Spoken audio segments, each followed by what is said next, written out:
पूरे 5 साल बाद अमित अमेरिका से लौटा था। अमेरिका में एक हर्बल प्रोडक्ट्स बनाने वाली कंपनी के लिए अमित काम करता था। अमित अपने देश अपने घर लौटकर काफी खुश था। एयरपोर्ट पर उतरते ही अमित की नजरें अपने परिवार वालों को खोजने लगी। जल्दी ही उसे अपने माँ बाप, भाई भाभी, बड़ी बहन और खुद की 2 साल की बच्ची भी एयरपोर्ट पर खड़ी नजर आई। लेकिन उसकी नजरें सीमा को खोज रही थी। वो सोचने लगा, ये सीमा मुझे मिलने क्यों नहीं आई, और ऊपर से उसने हमारी छोटी सी बच्ची को भी यहाँ भेज दिया। अमित एयरपोर्ट पे सबसे हंसी खुशी मिला। फिर उसने सीमा के बारे में पूछा तो उसकी दीदी बोल पड़ी, भाई वो घर पर ही है, तुम्हारे लिए खाना तैयार कर रही है। वह तो आज ही तुम्हारे आने की खुशी में काम करने लगी है, वरना वो कोई काम करती ही कहाँ है। अमित ने अपनी बेटी को प्यार से उठा लिया, लेकिन उसकी बेटी उसे देखकर रोने लगी। लाओ मुझे दो बच्ची को, वह तुम्हें काफी दिनों बाद देख रही है ना, इसीलिए पहचान नहीं पा रही होगी। कहते हुए दीदी ने बच्ची को अपने पास ले लिया। सभी टैक्सी में बैठकर अपने घर की तरफ रवाना हुए। अमित अपने परिवार से मिलकर खुश था, लेकिन ये बात की सीमा उसे एयरपोर्ट पर मिलने नहीं आई उसे काफी परेशान कर रही थी। वो सोचने लगा, क्या खाना बनाना इतना ज्यादा जरूरी था, मुझसे मिलने से भी ज्यादा। इन्हीं ख्यालों में घर तक का आधा रास्ता बीत गया। अब उसकी बच्ची उसे देखकर रो नहीं रही थी, इसलिए अमित उसके साथ खेलने लगा। बाकी का आधा रास्ता भी खत्म हुआ और सब घर पहुंच गए। गाड़ी की आवाज सुन सीमा बालकनी में आकर खड़ी हो गई और अमित की तरफ देखने लगी। अमित भी जैसे ही गाड़ी से उतरा, उसने पहले दरवाजे की तरफ और बाद में बालकनी की तरफ नजरें घुमाई, जैसे वह सीमा को ही देखना चाहता हो। अमित से नजरें मिलते ही सीमा के चेहरे पर मुस्कान झलक पड़ी। अमित भी उसे देखकर हल्के से मुस्कुरा दिया। सभी घर के अंदर गए। सीमा सबके लिए पानी लेकर आई और सभी को पानी देने के बाद फिर से किचन में चली गई चाय बनाने के लिए। थोड़ी देर तक सभी परिवार वालों से बातें करने के बाद अमित सीमा को बुलाने लगा। तभी माँ ने उसे बीच में टोकते हुए कहा, बाद में अपने आप आ जाएगी, तुम बैठो यहाँ मेरे पास। वैसे भी कहाँ ज्यादा काम करती है वह। अमित यही बात दूसरी बार सीमा के बारे में सुन रहा था। अब उसने सोचा कि मेरे परिवार वाले मुझसे झूठ थोड़ी बोलेंगे। हर दिन नहीं होता होगा उसको इतना काम, आज थोड़ा ज्यादा है, करने देते हैं, मैं बाद में उससे बात कर लूंगा। अमित अपने परिवार वालों से बातचीत में मगन हो गया। एक के बाद एक रिश्तेदार और पड़ोसी अमित को मिलने आते रहे और सीमा को किचन से बाहर निकलने का समय ही नहीं मिला। सभी के लिए चाय बनाना, नाश्ता बनाना, यही करते करते शाम हो गई। शाम होते ही अकेली सीमा इस बड़े से परिवार का खाना बनाने में जुट गई। 2 घंटे बाद सभी परिवार वाले खाना खाने के लिए डाइनिंग टेबल पर बैठे थे, लेकिन सीमा नहीं। अमित चाहता था कि सीमा भी उसके साथ बैठकर खाना खाए, लेकिन फिर माँ ने कहा, अगर वह भी खाना खाने बैठ जाएगी तो सबको परोसेगा कौन। सभी के खाना खाने के बाद सीमा ने अकेले खाना खाया। रात को सोने के वक्त अमित और सीमा अच्छे से मिल पाए। अमित सीमा के साथ काफी बातें करना चाहता था, लेकिन वह उसके चेहरे पर थकान और नींद अच्छे से देख पा रहा था, इसीलिए उसने सीमा को परेशान न करने का फैसला लिया और उसे सोने दिया। सीमा सोने ही वाली थी कि उसकी छोटी बच्ची रोने लगी, तो सीमा तुरंत उठकर उसे दूध पिलाने के लिए चली गई।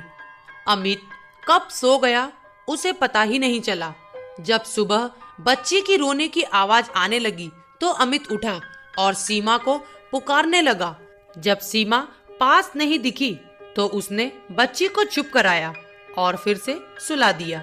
अमित बाद में सीमा को देखने गया तो सीमा उसे फिर से किचन में मिली, जो सुबह सुबह ही जल्दी उठकर घर वालों के लिए चाय नाश्ते की तैयारी में लग गई थी। अब अमित सोचने लगा, माँ और दीदी तो कहती थी कि सीमा ज्यादा काम नहीं करती है, लेकिन जो मैं देख रहा हूँ वो तो कुछ और ही है। अमित अब समझ गया था, पर वो अपनी माँ को ऐसा नहीं बोल सकता था कि सीमा से ज्यादा काम ना कराया करो। इसीलिए अब उसने खुद ही सीमा की मदद करना शुरू कर दिया था। अमित के हाथ बांटने से सीमा को थोड़ा अच्छा लगने लगा था। पहले जहां उसका चेहरा थकान से उतरा रहता था, अब उस पर थोड़ी थोड़ी चमक आने लगी थी। अमित ने कुछ दिनों में ही महसूस कर लिया था कि सीमा अब वो सीमा नहीं रही थी जिसे अमित शादी करके लाया था। वो तो कोई और थी, जो तोते की तरह बोलती थी, और ये सीमा तो बिल्कुल चुप है, गुमसुम है। ऐसा लगता है जैसे किसी के दबाव में हो, किसी डर की वजह से सहमी हुई हो। अमित सीमा को उसके काम में और ज्यादा मदद करने लगा। अमित का ऐसा व्यवहार अब घर वालों को खटकने लगा। घर के सभी बड़ों और उसकी दीदी ने मिलके अमित को समझाया, तुम अपनी बीवी की मदद करते रहो, उससे हमें कोई ऐतराज नहीं है, लेकिन तुम्हें भी एक हद तक ही ऐसा करना चाहिए। जब तक कोई तुम्हें ऐसा करता न देख रहा हो तब तक सब ठीक है, लेकिन जब कोई तुम्हें बीबी के होते हुए बर्तन धोते देखे तो वो अच्छा थोड़े ही लगता है। और सोचो, आगे चलकर सीमा को तुम्हारे हेल्प की आदत पड़ गई तो तुम्हारा अपने काम में ध्यान लगाना मुश्किल हो जाएगा। अमित हमेशा से ही अपने परिवार वालों की बात मानता आया था। जिस तरह से सबने अमित को समझाया था, अमित भी उनकी बातों में आ गया। अब अमित सीमा की मदद करने से कतराता था। कभी कभार वह बच्ची के लिए दूध गर्म कर लिया करता था, उससे ज्यादा कुछ नहीं। घर वालों ने अमित को विदेश जाने से मना कर दिया और कहा कि यहीं पर कुछ काम कर लो। अमित ने अब घर से ही हर्बल प्रोडक्ट्स ऑनलाइन बेचना शुरू कर दिए। उसका परिवार भी बढ़ गया। अब उसे 2 बेटियां और 1 बेटा था। दोनों बेटियां स्कूल जाने लगी थी, लेकिन बेटा अभी भी छोटा था। जितना अमित कमाता था उतना सबके लिए काफी न था। काफी सोच विचार करने के बाद अमित ने यह फैसला किया कि अब वह सीमा के साथ शहर में जाकर रहेगा, जहां पर सीमा भी काम कर पाएगी और वह घर से ही अपने हर्बल प्रोडक्ट्स बेचना शुरू रखेगा। इस तरह से वे अपने पैसों की तंगी को पूरा करेंगे। परिवार वालों ने भी अमित को इजाजत दे दी। अमित चाहता था कि माँ भी उसके साथ रहे, लेकिन माँ को शहर में आना मंजूर न था। माँ बड़े भाई के साथ रहने लगी। शहर में अब सीमा नौकरी करती और अमित घर से ही ऑनलाइन अपने प्रोडक्ट्स बेचता। कई साल ऐसे ही बीत गए। सीमा घर का काम और बाद में बाहर का काम करके पहले से भी ज्यादा थकी थकी रहने लगी। परिवार वालों की अमित के दिमाग में डाली बातें अभी भी उस पर असर करती थी। वह यहाँ पर भी सीमा का हाथ न बटाया करता था। अमित अब दिन रात अपने प्रोडक्ट्स बेचने में ही व्यस्त रहता। कभी कभी सीमा उससे कहती कि मुझे अच्छा नहीं महसूस हो रहा है, मुझे डॉक्टर के पास ले चलो, और वह हाँ कह देता, लेकिन अपने काम में इतना खो जाता कि कभी उसको डॉक्टर के पास ले ही नहीं जाता। सीमा तो बीमार थी, लेकिन एक बार अमित बहुत ज्यादा बीमार हो गया। इतना बीमार हो गया कि उसे अस्पताल में भर्ती करवाना पड़ा। अस्पताल में अमित के पास सिर्फ सीमा थी और कोई नहीं। इतना बीमार होने के बाद भी उसके परिवार वाले सिर्फ उससे मिलकर वापस अपने घर चले गए थे। उसका सहारा बनने के लिए, उसकी तकलीफ बांटने के लिए कोई भी उसके साथ नहीं था। बिस्तर पर पड़े और शारीरिक तकलीफ से गुजर रहे अमित को अपनों का ऐसा व्यवहार बहुत तकलीफ दे रहा था। फिर वह सोचता कि उसने भी तो सीमा के साथ जिंदगी भर यही किया है। क्या वो सीमा का जीवन साथी सिर्फ नाम मात्र का ही नहीं था?